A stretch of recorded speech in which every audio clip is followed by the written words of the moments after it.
Story 1: The Roommate. In 2003, Ryan Boucher was looking for a roommate to share the rent with.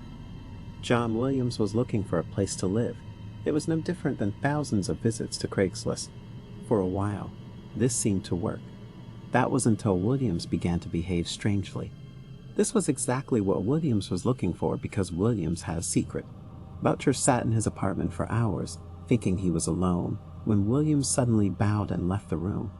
Williams began to leave the apartment for a long time. He burst into the locked bedroom. I was going to pick up and send packages to Williams. He found a thick paper envelope on his bed. Along with the shredded mail was a notebook with the names and addresses of the Boucher family. It contained creepy personal information, such as her parents' wedding date. Another sheet contained Bush's credit card information and passwords for many of the websites he used. It seemed like an odd document about Bush's personal life. Boucher then found the diary and found a frightening phrase at the end of one of the entries. "Every time the cops see me, I found my roommate on the front page of America's Most." Wanted by simply typing Boucher into Google. A few months ago, Williams' real name Daniel Lawrence Smith pulled off a daring San Francisco jewelry heist and won $10 million worth of diamonds. A call to the police revealed that Williams had already been taken into custody. Boucher didn't know why they were collecting personal information, but he knew things could get worse. Story 2: A Shallow Grave. It's an old adage, don't hire prostitutes on Craigslist. The internet is full of stories of women and men pretending to be prostitutes. But these stories are nothing compared to the tragedy of 26-year-old Jennifer Pepin. On March 24, 2010, I was contacted by Chad Johnson, 23. Pepin didn't know. Another night, another job. For $80, she agreed to meet Johnson in his car to negotiate their arrangement, but things didn't go as planned. Pepin refused, after which Johnson became aggressive. He wrapped his arms around her neck and pinched her throat before she could call for help. He drove into a wooded area near the Long Island Highway and strangled her to death before burying her body in a shallow grave, and was eventually taken by the police to a grave dug for Pepin. Story 3: Billie Joe Delacy. On a chilly morning on August 11, 2011, Moima Alexander waited for hours at a bus stop in Mesa County, Colorado. After a long drive from Denver, I was supposed to be picked up by my roommate Luis Oliva. When he didn't show up, she got worried and called the police. When the helpers arrived at Oliva's house, they saw a terrifying sight. Oliva lay naked on a blood-stained air mattress. He was hit several times with a blunt object on the back of the head. No one thought it was murder, but finding the killer was not easy. Are you jealous? A crime of passion?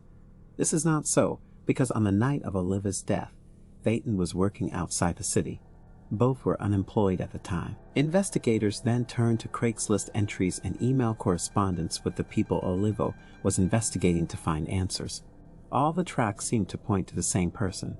Apparently, Oliva's last client before his death was a veteran named Billie Joe Delacy. However, this road soon turned into a labyrinth. He said all the checks were dated after the murder. They found child pornography on his computer, with evidence that he stole it. I'm talking to him. He has been charged with first-degree murder. Story 4: Home Invasion. James Sanders had a pretty cute diamond ring and was hoping to make at least $1,000 when he put it up for sale on Craigslist. After receiving responses to his ad, he invited a young couple of potential buyers to his home in Edgewood, Washington, to view the ring. Sanders stayed at home with his wife and 2 sons, aged 10 and 14. He let the couple into the house, but as soon as they were inside, the husband took out a gun and ordered everyone to lie down on the floor. While they were holding the Sanders family in custody, 2 more armed men broke into the house. He died in the arms of his wife in front of the frightened children. 3 days later, 3 suspects, Dauncey, Joshua Reese, and Amanda Knight, were arrested as a result of a traffic stop in California.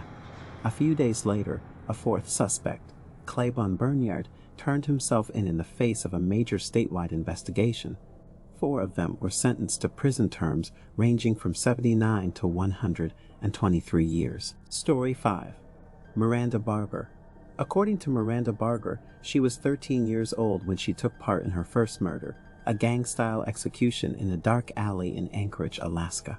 Under the leadership of the leader of the Satanists, she shot the man dead. Already addicted to heroin, she quickly recovered when a court ordered her to live with her uncle in North Carolina. She met Elliot Barber, whom she eventually married. Together, they decided that they wanted to kill someone. On November 1, 2013, 18-year-old Miranda Barber posted a personal ad on Craigslist looking for men who hate their wives. She soon received a response from Troy LaFera, a 42-year-old man, agreeing to meet on the evening of November 11. Front of Troy. They signaled. Every time Miranda asked, "Did you see the stars today?" Elwood had to jump out and hug the man.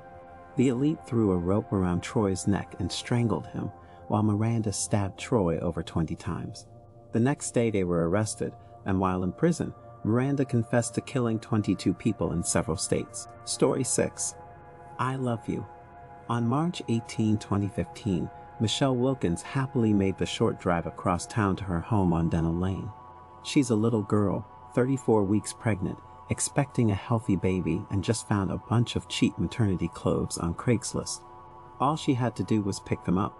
When she arrived at Lane's house, Lane took her inside, where the two women talked for about an hour, which turned into a horror movie in which Wilkins is beheaded. Her hand reached for Wilkins' throat, but she was already too bloody to grab it, so she pressed the pillow against Wilkins' face. "If you love me, let me do it," he replied. She then separated Wilkins' unborn daughter from her womb, causing the woman to bleed to death. In the same hospital corridor, a woman in the maternity ward, with tears in her eyes, clutched a stillborn baby to her chest and told the nurse that she was dead. Abortion. Dinah Lane is then charged and faces 48 years in prison.